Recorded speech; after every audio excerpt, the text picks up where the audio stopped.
searching for a friend. Then you stumble on somebody's namely Matt, namely Ann, who are equally obsessed with why they make a thing again. Come on! Big Booty and the Beast.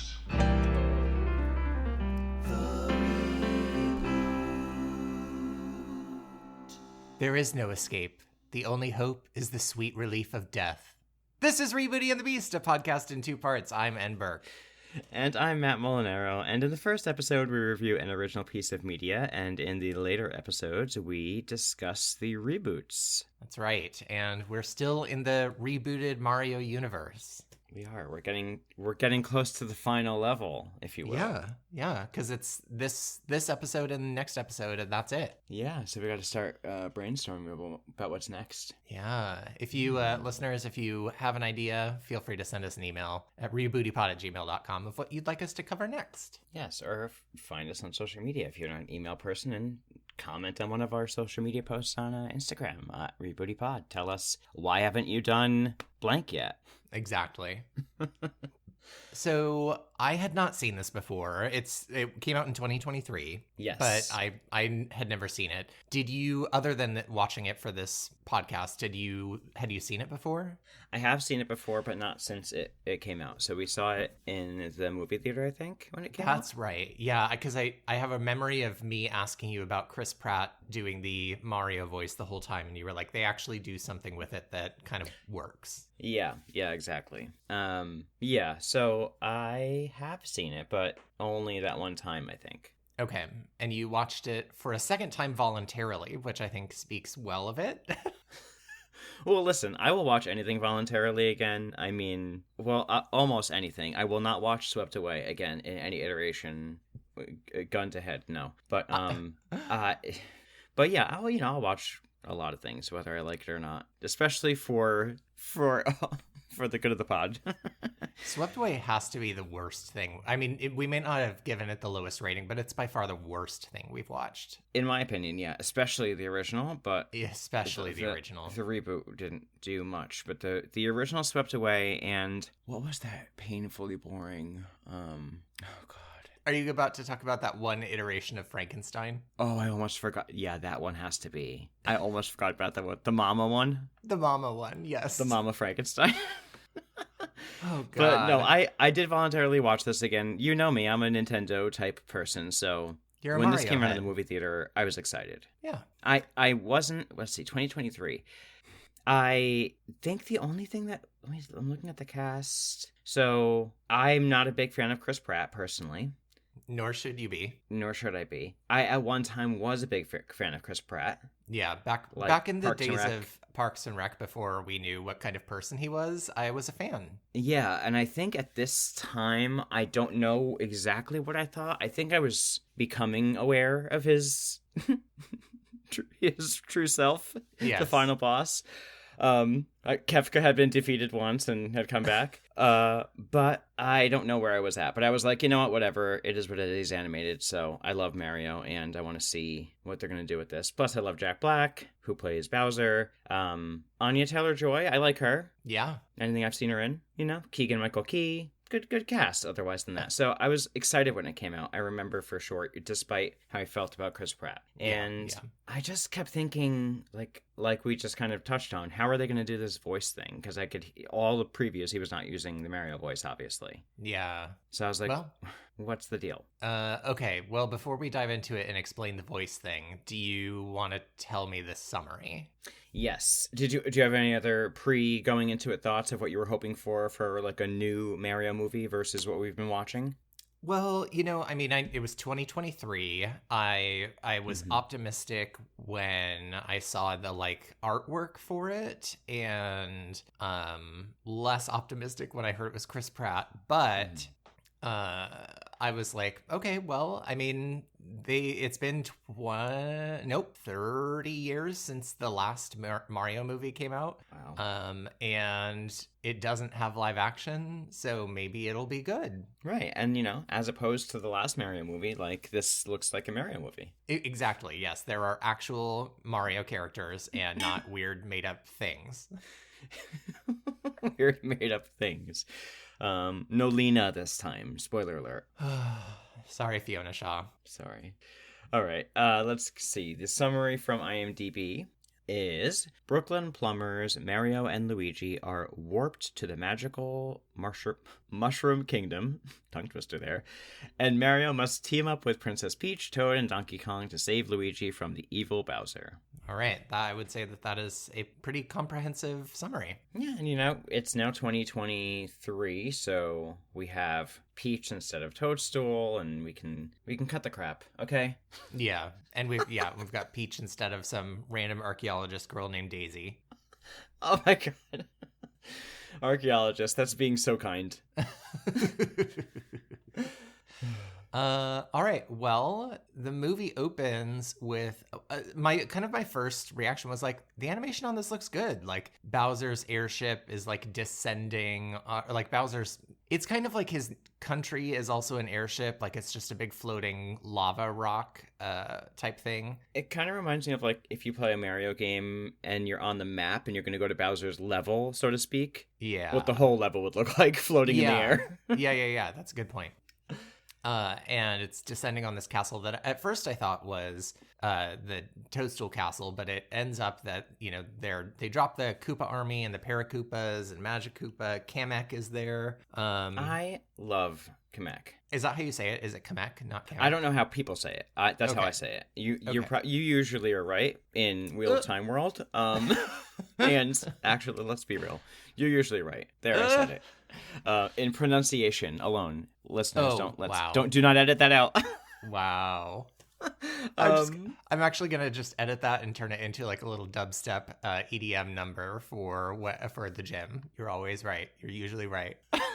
Great. When I see you next, that's what's gonna be playing as soon as I see you. No, but I that character in Mario, like in general, has always been one of my favorite characters. Yeah, me too. I've always enjoyed his little like wizard outfit and his sort of magical wand. Yes, you know me. I love anything with a little magical wand, and I love the little voice he has in the things. It just put a cloak on someone, give him a magical wand, and make him a little gay. Yeah. So Bowser comes out and he's very big and he shouts at the doors to this kingdom, open the gates or die. And my immediate thought, which continues to happen multiple times throughout this movie, was like, is this movie for kids? Because I feel like screaming like open the gates or die is very intense for a child's movie.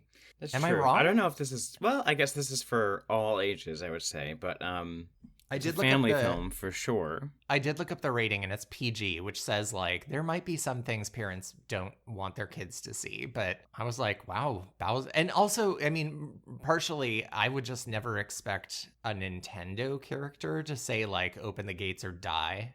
Well, and it's not just Nintendo. Nintendo's not a regular game system. It's a cool game system, okay? Yeah, okay. It's not like other game systems. This game system is going to let you, have a wine cooler at the house, because rather be around this one than the other ones. Yes. If you girls are going to drink, I'd rather you drink at home. So they open the gates, and it's like this little penguin kingdom. Very cute. And I loved, they like attack. They're like attacking and they're like throwing snowballs at Bowser. And it, like the way they like draw the animation looks like it's like super effective battle strategy. And then it like cuts to like reality of just like a couple people getting hit by snowballs. Mm-hmm. Completely unaffected. Yes, I thought that was really funny. Me too. And I thought about like in the games, those penguins are such a pain in the butt. Yes. I was also like, good. I liked the that like they realize all they've done is hit them with a few snowballs, and then the king penguin goes like, that was but a taste of our fury. Are you ready to surrender? Yes. And then Bowser just melts their entire castle with his fire breath, and inside is this superstar, one of the typical Mario stars. Mm-hmm. There we go. That's the beginning of the end for joy in the Mushroom Kingdom. Mm-hmm. Wasn't that deep? Yeah, it was. Hire me, Nintendo. And then we cut to like kind of a commercial for the Mario Brothers, Mario and Luigi, and they are doing the typical like "It's a me, Mario, wahoo" type accents. Pasta power, yes. No pasta power. No pasta power, just pasta power vibes. Did you catch the little Easter egg that the song that they're using in it is the song from the original TV show? You know what's funny? I didn't, but as soon as you said that, I could hear it happening in the movie in my head, and I was like, "Oh, absolutely!" I did catch a lot of little random Easter eggs, I think, but oh my god, there are a million Easter eggs. Which I love that. I'm a cornball. Yeah, I love that kind of thing in any movie. Spoiler alert to like when we talk about our ratings and feelings for this movie. This movie is 90 minutes of fan service of like, oh my gosh, look, there's a little Easter egg there of Legend of Zelda or whatever. I don't think there is actually any Legend of Zelda stuff, but you get what I mean. Yeah. Okay, so they do the whole conceit of the accent thing is they're doing it for this commercial, and then they immediately are just like normal speaking voices. And my note was that was a good choice, I think. Yeah, I thought that was clever because it would have been annoying to do it through the whole movie. It would have been nonstop comparison to the original voices. Yeah, it would have been a whole thing, and it wouldn't have been about the movie at all. So I agree. I thought that was clever. Yeah, I agree. They get bullied by their old boss Spike, who I guess they used to be part of his plumbing crew, and now they're going solo. And it's they're getting bullied. It seems like people kind of think they're losers a little bit. Yeah, they're the underdogs here. Yes, Spike's the enemy in Mario, right? Usually, I think he's one of the first little guys you usually get or encounter that you fight that has a little Koopa spikes on his back. Oh, like a specific kind of Koopa named Spike? Yeah, I think so. I don't know. Let's see really quick. Spike Mario World. Yeah, he's the little guy. Sorry, I'm screaming. He's the little green guy with the black shell on his back and a little white mohawk. Spike Mario World. And I think I recognize him because he's in one of the Mario Karts. Oh, yeah, you're right. He's the one who spits out the spike balls. Yeah, I literally just thought of... I didn't write that down. I just thought of that as we were doing it. I was like, who is Spike in this? Because that's got to be something. Yeah, interesting. Cute. Well, they're on their way to their first job, and we get this kind of like 2D side-scrolling platformer running scene where they're like climbing up steps and hopping over obstacles and tumbling around and stuff like that. And then they have Mario slide down a pole like he's, reached the end of the castle with the flag. I thought that was all very fun. I thought that was really fun. And then Davey watched this with me again, and he noticed that when he slides down at the end with the flag, the building that's right there is called Castle Burger. Oh, fun. How cute is that? Very cute. So they're on their way to fix a leaky faucet, and this couple that they're in their like ritzy house, they have a dog named Francis. Who, by the way, if you know my dogs, it gives very Harrison energy. Well, Mario mistakenly steps on his milk bone and crushes it in half, and so Francis, or maybe it's Luigi who does that, I forget, but... No, it's Luigi, because they have a contentious relationship ever since. Yes, and Francis is immediately like, I'm gonna kill you. And so while they're fixing the pipe, everything's like fine and dandy. But then Francis walks in and like kicks the door closed behind him. Like he's like, all right, I'm going to murder these two in the bathroom and I don't want my owners to see. I thought that was fun and funny. Yeah, I liked the whole dog scene. I wonder if I didn't have dogs, if I'd like it. Yeah. I just like everything with dogs like that. It kind of reminds me, did you ever watch The Secret Life of Pets? Yes, I was literally going to say that. It kind of reminds me of that, which for the life of me, I don't know why I've seen Secret Life of Pets. I probably watched it on an airplane because I can't think of going... I'm shocked you did. Honestly, me too. It is not the kind of movie I would ever voluntarily watch. You must have been with people and someone must have put it on and you must have been like in a situation where it would have been rude to leave or something. Maybe. I don't know, but did you like it? I remember thinking that it was like kind of cute and clever. I don't have strong feelings about it. Oh my gosh. I hope they do a reboot of it. No, I don't. I think they're making a Secret Life of Pets too. I think they already did. I think it came out already. Came and went. Oh, yeah. Okay. All right. Well. Anyway, let me stop. So Francis is a maniac and is ruining everything because he's a jerk. Yes. So the bathroom's like getting destroyed. Plumbing is exploding. They lock him in the little glass shower door Yes. area, but then everything starts like exploding water out of it. Everything they like, it's the typical thing you've seen in every sitcom. Water Yeah. shooting out of everything. You put your finger in one, it shoots out somewhere else. And then moving right along. And then the dog is able to escape because the water level rises, and now they're in trouble. Yeah. And then they throw the dog out the window of this like 10-story apartment building in Brooklyn and managed oh my god. I know, honestly, I was like, is that dog going to be just like a pancake on the road? But they catch it by sticking a plunger on its butt and hauling it back inside, which somehow doesn't endear the dog to them anymore. But anyway, the owners burst in and they're like, they see it all fucked up. So that job didn't go very well, so they're kind of still... They're not good plumbers in anything, actually. Yeah, I agree. I've kind of come to notice that. Well, in the first movie, Bob Hoskins like stops the flooding underneath Brooklyn competently. That's true. But Luigi had to get him to do it. That's true. Yeah. So in one Mario piece of media, Mario alone is a competent plumber. Anyway. So there's like a little family scene. It seems like Mario's family doesn't really support their dreams, and they blame him for like taking Luigi down with them, and it's kind of rude. Yeah, they tease him about the commercial. Like, yes, you could tell that it's sort of a. I mean, I'm from an Italian family. It felt very very reminiscent of the Sunday pasta dinners I've grown up with, for sure. Mm-hmm. The mix of everyone having an opinion about everything someone's doing or not doing, and very typical. Most of them don't support them. The dad is a total dream killer. Yeah.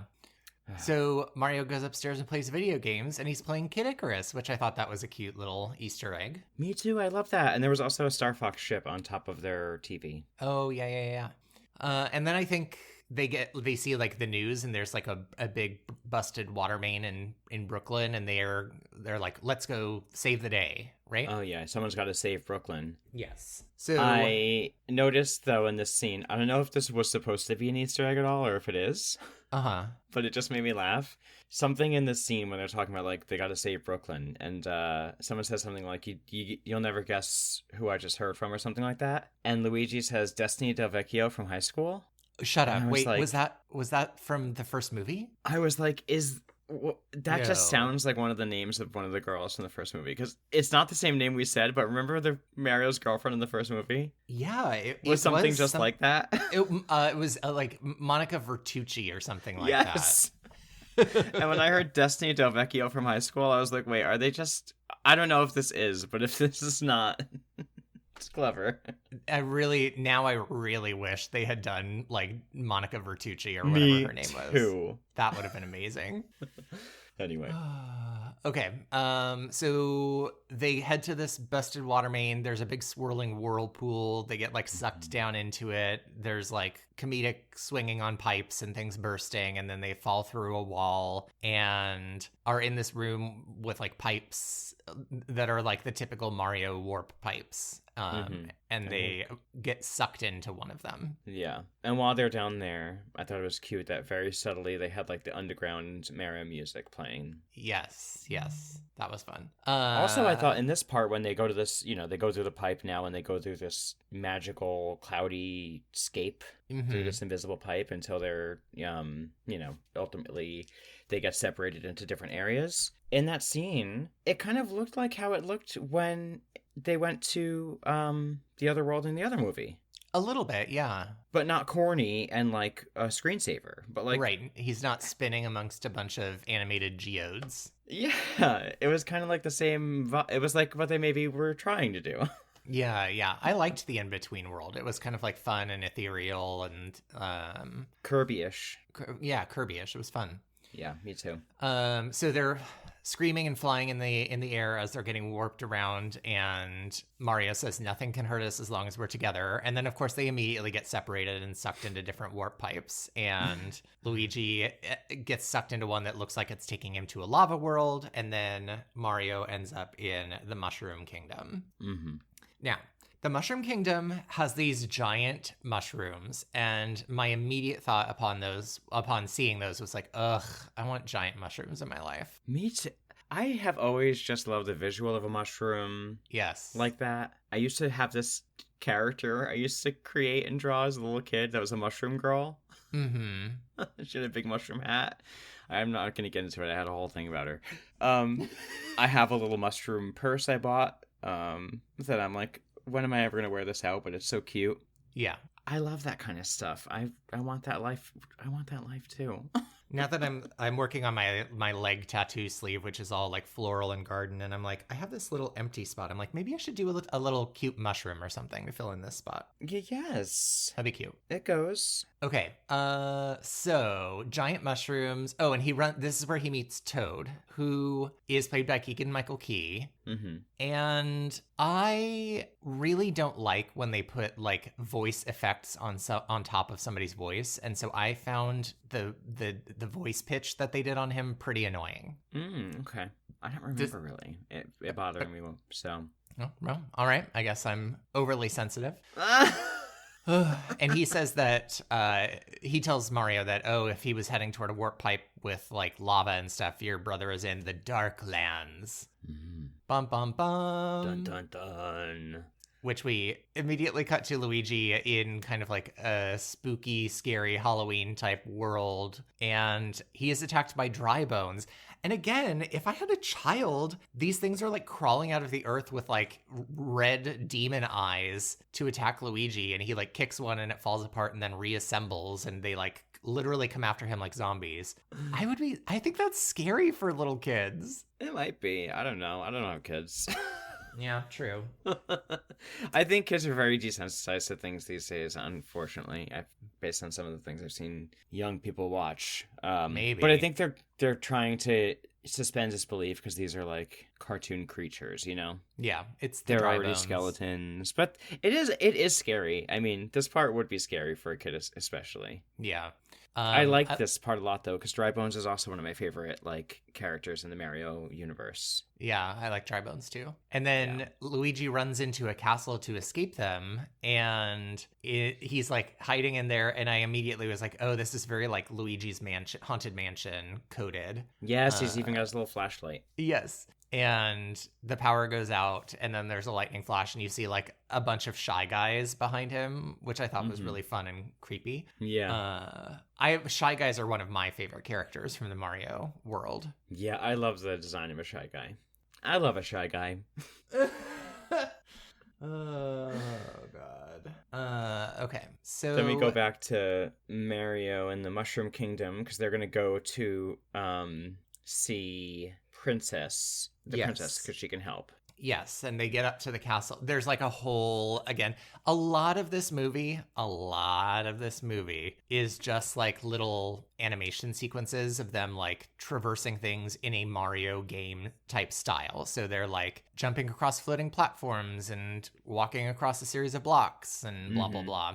Yes. And in this, there's a lot of like, the castle looks great. It looks just like it did in Mario 64. Yes, I love that. Gorgeous. And there's a lot of like them passing like people using, the city uses coins as like coin blocks as commerce, like as little ATMs. And there's like cheaps instead of goldfish being carried around, things like that. A lot of that kind of stuff. Like you said, a lot of fan service. Very cute though. Yes, yeah, very cute. I feel like it was appropriately enough, Yeah, agreed. I liked when they got to the castle and the Toad guards tell them, sorry, Mario, but our princess is in another castle. Yes, I thought that was great. Yes. Which, of course, Toad knows that they're not telling the truth, and he, like, starts to cook for them to distract them, and then Mario sneaks behind them and heads into the castle, which I was like, this is a weird plan. Why not just say, like, hey, I'm Toad, I'm vouching for Mario, he needs help and needs to see the princess. Yeah, I don't know. Is there a game where he cooks? Well, there is a Toad game where he's got that like backpack and stuff, and maybe he cooks in that one. Maybe. That's what I was like. I didn't get it, but I was like, he must cook in some kind of game. I'm moving on. Yeah, exactly. I don't have time to worry about this. Exactly. Okay, so we get a little scene where the Toad Council is telling Princess that Bowser has found the superstar and is heading for the Mario Kingdom, and so she's like, okay, well, if we want to defend ourselves, we're gonna have to get an alliance with the Kong army, all the Donkey Kongs, and so she's gonna set off tomorrow to try to make an alliance. Mm-hmm. What did you think? Peach. Yeah, I love Peach too. What did you think of Anya Taylor-Joy's acting as Peach? Well, I don't know if it's her acting or the decision they made with her character. It's hard to say. Yeah. But, they make her very one note. Yeah, I would agree with that. Sassy. Yeah. Sassy girl boss. Not a ton of depth, but I do like that they make her kind of a badass. Like, she's good at stuff and, like, better than Mario at, like, jumping around and running and avoiding death and that kind of thing. I was like, okay, that's good. At least they're not just making her a damsel in distress like they have in literally every other single piece of Mario media. Oh my god, yeah. And I love that she was, like, the main character of it. Yeah. I don't know if Anya... I don't have anything bad to say about Anya Taylor-Joy. I don't know if I've seen her in a lot of other things. Yeah, I've mainly seen her in The Queen's Gambit, if I'm being honest. Exactly. I've seen her in that, and I loved her in that, and I've seen her, like, in, like, SNL, I think. Oh, okay. Yeah. But, yeah, I thought it was an interesting choice for her. It might not have been who I would have chosen for her as a voice actress, but that being said, I liked, it didn't bother me. It was just, like, I remember thinking... Same thing with, like, Chris Pratt. Like, interesting choice. Yeah. But once I went with it, I was fine. And I also just liked the character they created for her in this. Like you said, you know me. I'll always pick the girl from the very beginning ever. Yes. And so to have her be the main character was the correct choice. I would have chosen Kristen Bell as the voice of Peach. I think she would have been kind of perfect. Yeah, I think that's good, actually, as well. I also agree with that. That would have been a good one. Thank you. Okay, so Mario, like, is running through the castle, avoiding the guards, and he sees the princess, and he, like, reaches out for her and is like, "Princess!" And just as he's about to, like, get her, like, hand, she, like, judo flips him and knocks him on the ground, which I thought was, again, a fun little misdirect. Mm-hmm. So he tries to convince her to help him save his brother, and she's like, well, let's see what you've got. And they do this whole obstacle course with, like, flying bullet bills and fake piranha plants and all that kind of stuff that you would have to avoid in a Mario game. Mm-hmm. And she does it in one go. And I love that she ends her run through the obstacle course by doing her little skirt float. Yes, I was like, they better have her float. I mean, how could you not? Absolutely. I would have been so mad. And then Mario basically, like, fucks it up over and over, mm-hmm. which is kind of fun and funny. Although it's just so weird that, like, Mario and Luigi in all of the games are, like, these heroes. And then for some reason in the media, they're always kind of, like, bumbling losers who, like, kind of make things happen. Yeah, but if you think about the games, Mario's always the one who's kind of well-rounded, but nothing special about him. That's true. Of the characters you could choose, I don't think he usually has. He's just, like, versatile. Yeah. And Luigi sometimes gets, like, the bigger jump or, like, the little extra jump. Mm-hmm. But he's always depicted in media ever since, like, early on as, like, the coward for some reason. Yeah. Interesting.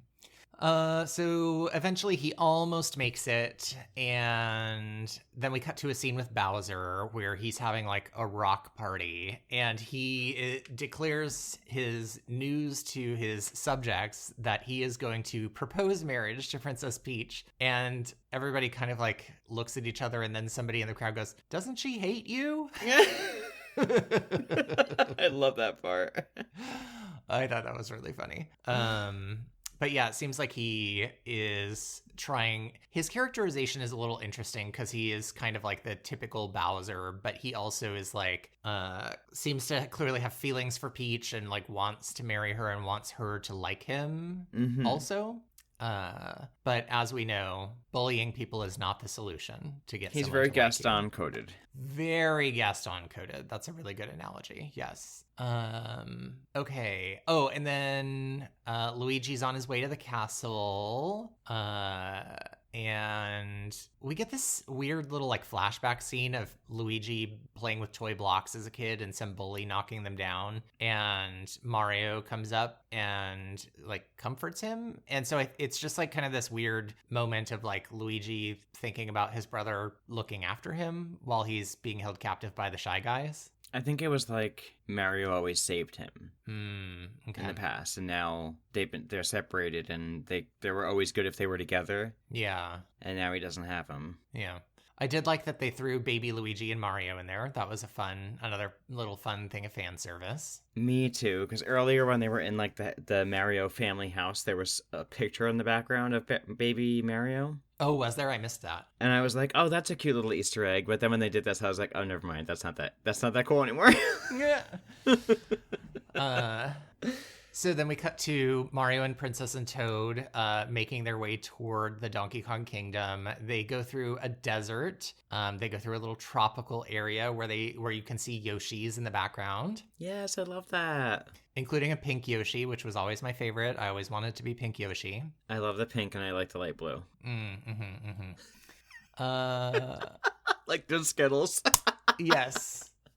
So then they go through that like stone pillar land that looked cool too. Yes, and then we get a scene of Bowser playing the piano, singing the song Peaches, Peaches, Peaches, Peaches, Peaches. What did you think of this? You know, I was fine with it, but again, they put a voice effect on Jack Black's voice that made him sound more out of tune, which I was like, I guess maybe that's the intention because he's like Bowser. But I also was like, but I'm being forced to listen to this, and I'm forced to listen to it a couple of times. I would rather it sound better, is my feeling.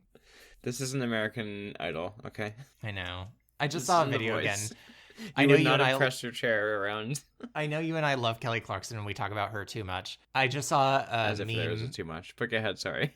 I just saw a meme that I've seen a million times before, but it was like they launched a show called to search for the best singer in America, and they literally found her on the first try because like nobody else. Exactly. Like they found her. It's just there she was. There she was.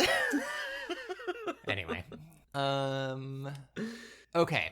So Magic Koopa Kamek interrupts the Peaches song ballad to tell him that a mustachioed human has arrived and Princess has been training him. And Bowser's like, all right, well, go get him, and we have to figure out if she likes him or not and take him out or whatever, blah, blah, blah.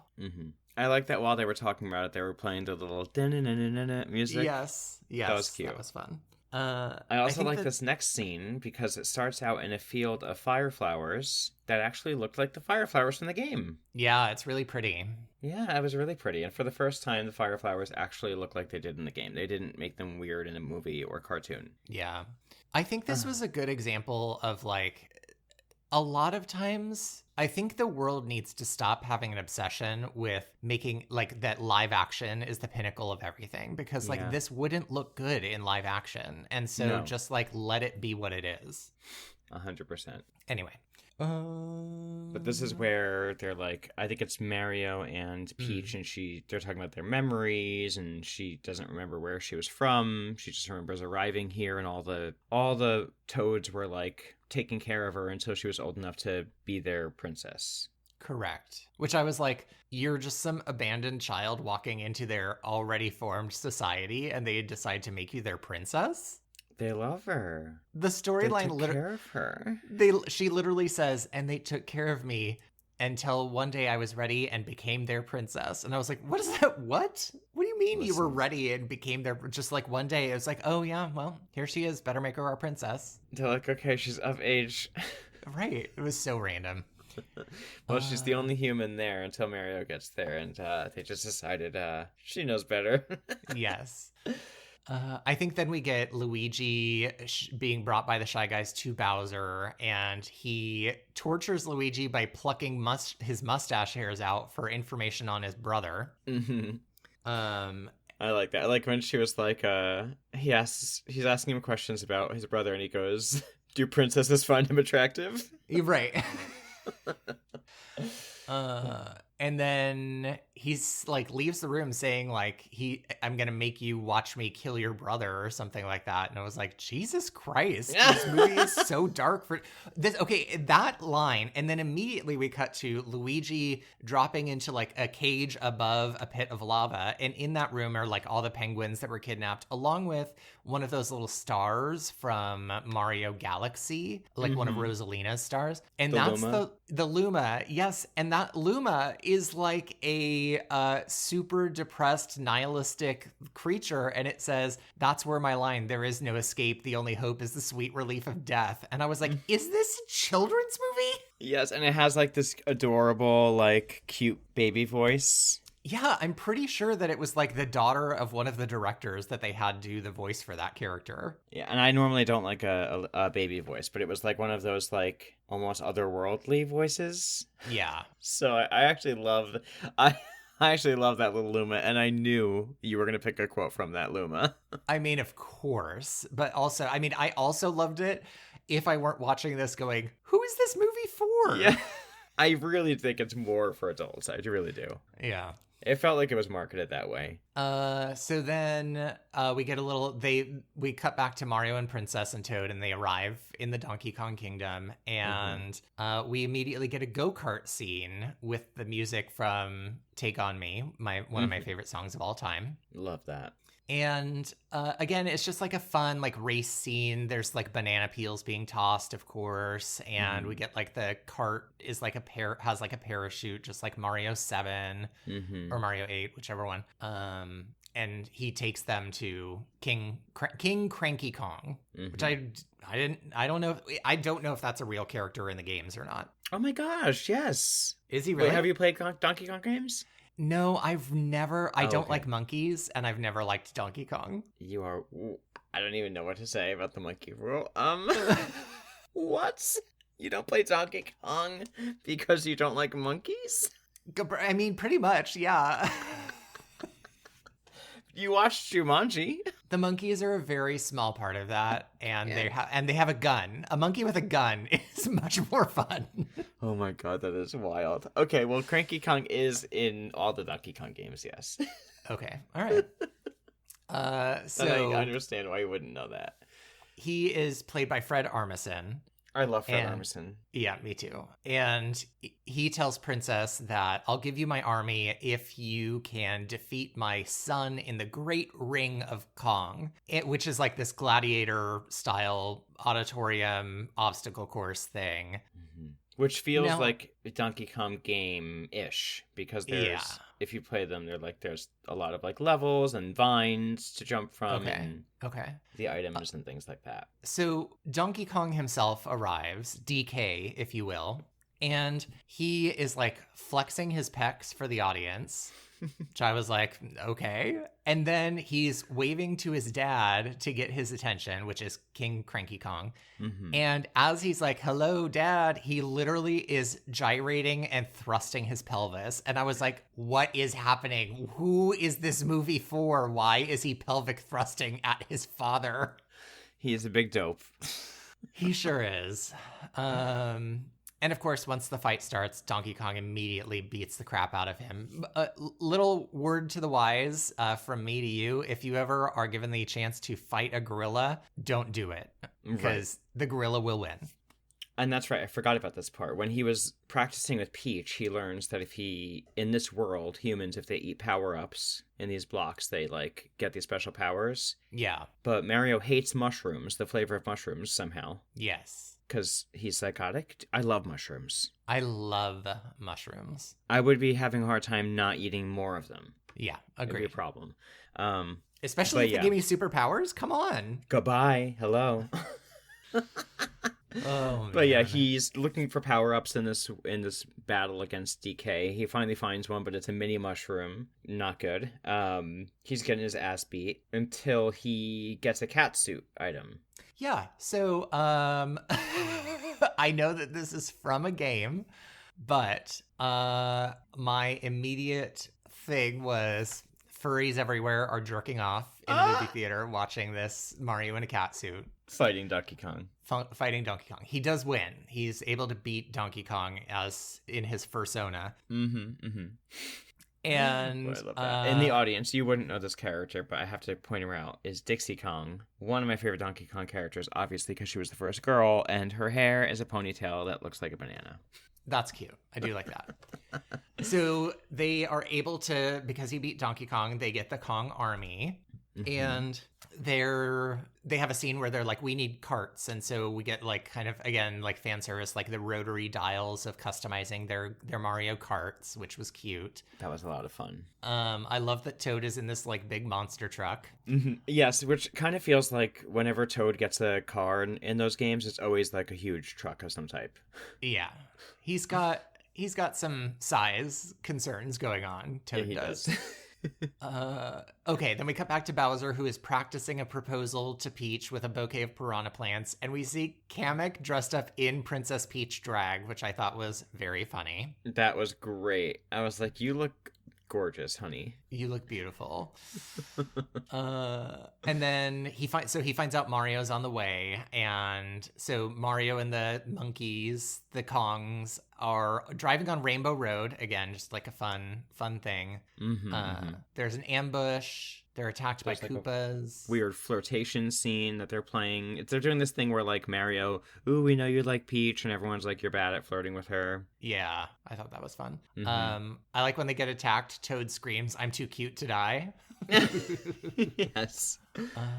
And then I like that it all kind of wraps up with a blue shell. I thought that was very fun. Oh yeah, that was great when they think they got him because they make the one guy crash, and he's like, blue shell. Yeah.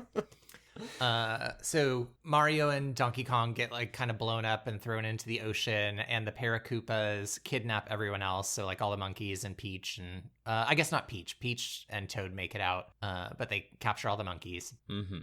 And then Toad and Princess go back to the kingdom to warn everybody to evacuate. Bowser's on the way.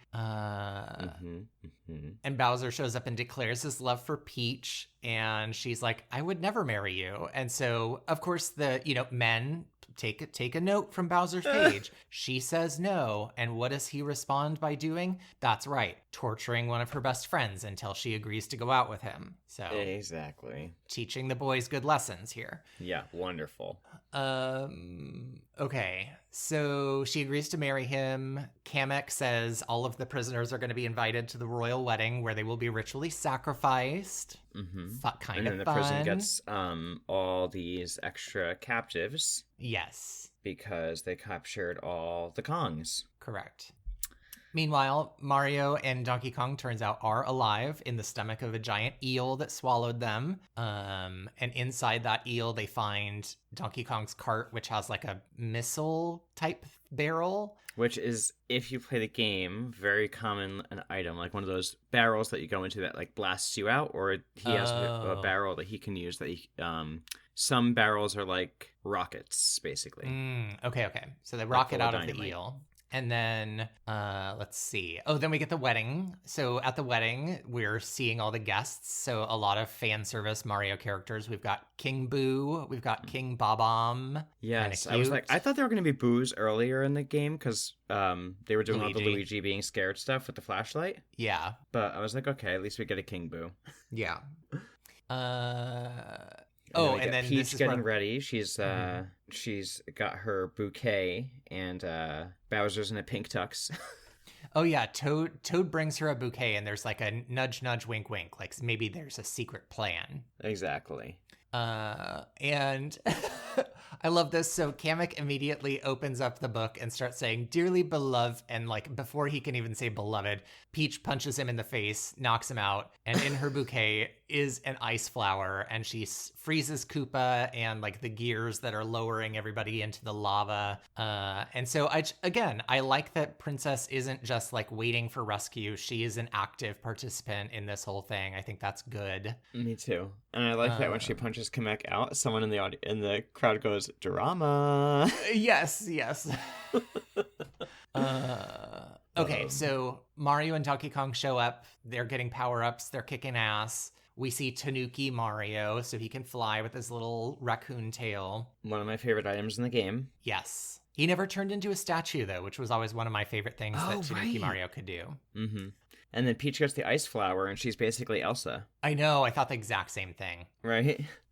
So Donkey Kong saves the prisoners. Princess lights King Bob-omb to kind of like blow up Bowser and some other people. And Bowser unfreezes and says, launch the bomber bill and destroy the Mushroom Kingdom. And this giant bullet bill, like the size of a city, is heading toward the Mushroom Kingdom. And It's kind of like when you play Smash Brothers. yes. That one that comes into the round annoyingly.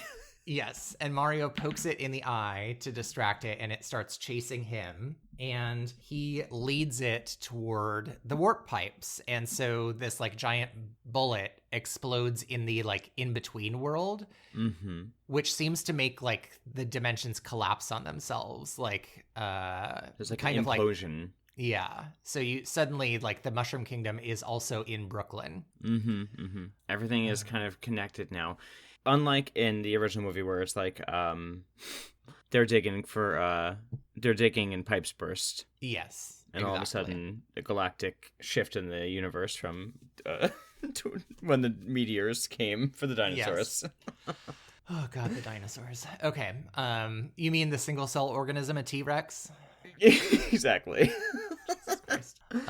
Okay, so we get a big fight scene. Luigi protects Mario with a manhole. It's cute. They're friends. They're brothers. They grab... That's why they did the thing before with the scene, you know? Yes. Him thinking his brother saving him, now he's saving his brother. Yes. You get it? Cute. I do. It's cute.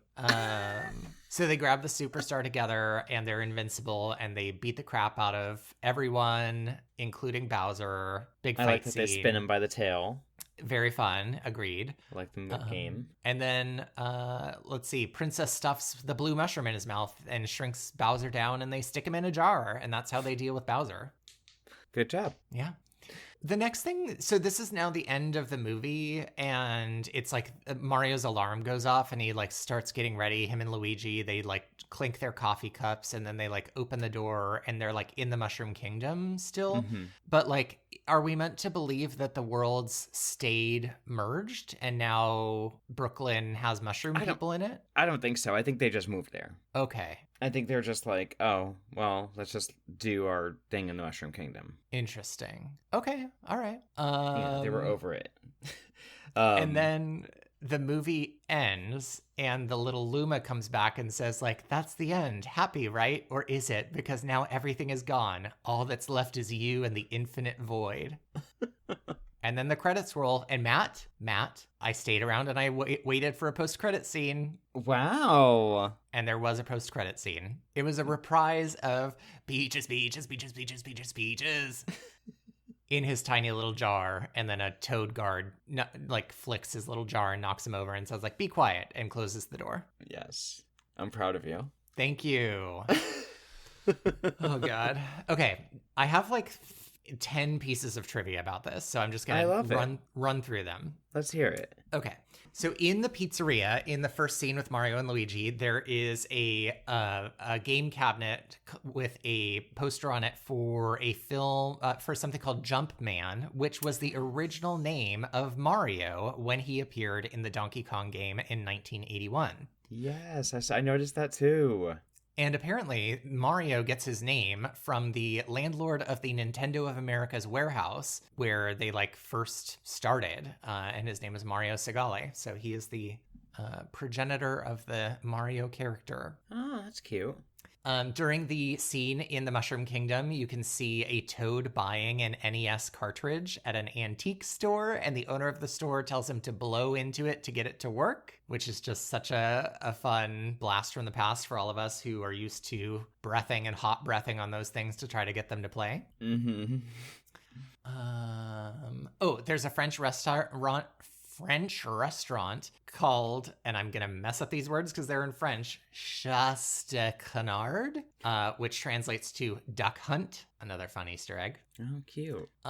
When they break through the walls in the under level sewer, there's a sign that says level 1-2, which is an infamous glitch from the original Super Mario's game, where in World 1.2, the player could jump through a certain wall and end up in a warp zone that led to the minus world.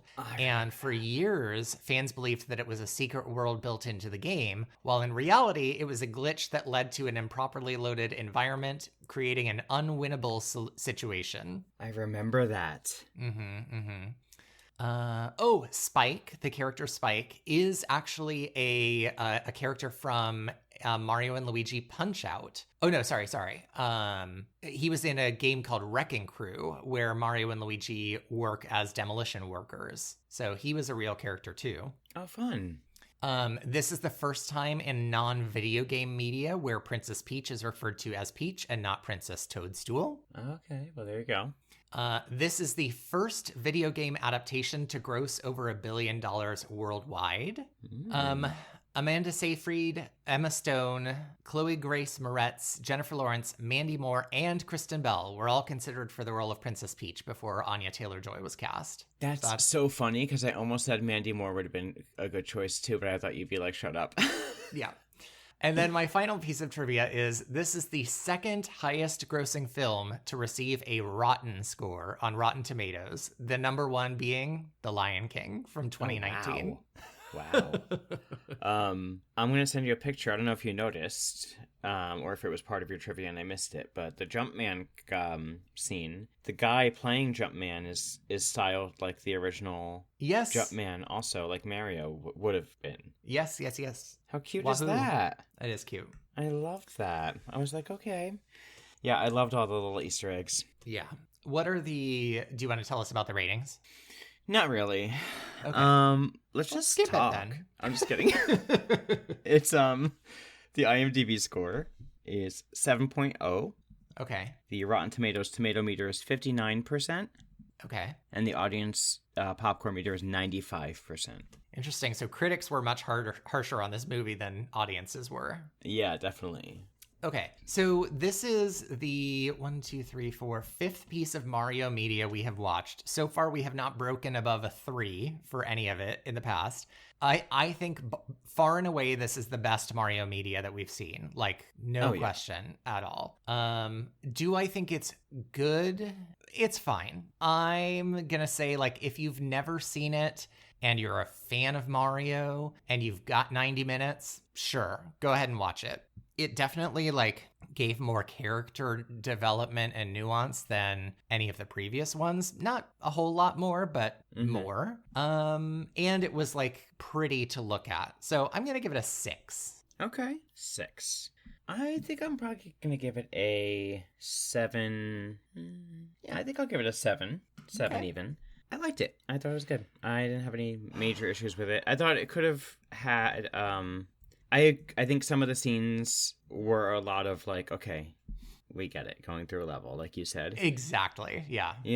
I think they were really cute. I really loved, especially the first time they did it, especially in Brooklyn, where it wasn't the typical level. Yeah. And I liked the practice scene, but I think it went on a little too long. I think it would have been more fun if they, in that scene, incorporated something different. Yeah, so, and I thought some of the scenes were a little rushed along. Yeah. And more about how much Nintendo stuff can we pack in. But I also felt like it looked great, like you said. So I have a lot of complaints. I would give it a 7. Are we calling this a beauty or a beast? I'm going to call it a beauty. I think I will too. I mean, it's for the Nintendo fan service and the visuals. I think for those reasons, it's a beauty. And the storyline was much better than anything we've had in the past. So I think that kind of gives it a little bit more beaut than anything we've seen before. Yeah, me too. I liked it. I liked the overall vibe of it. And I kind of liked the little, what's his name character? Kamek a lot. Oh, yeah. He was really funny. The Kamek and Drag. That did it for me. Yeah, agreed. Well, so next week we are concluding our Mario adventures with the Mario Galaxy movie, which I know you've seen, I have not. Yes, I saw it. I wanted to see it in the movie theater while it was still out, and I wasn't sure if it would still be, so I took my notes already, but I think it's probably streamable by now. Well, if it's not, then plot twist listeners, we will be coming back next week with something else, but I'm hoping it will be available. I would think it would be at this point. Yeah, I'm sure we'll be able to find it for you. Okay.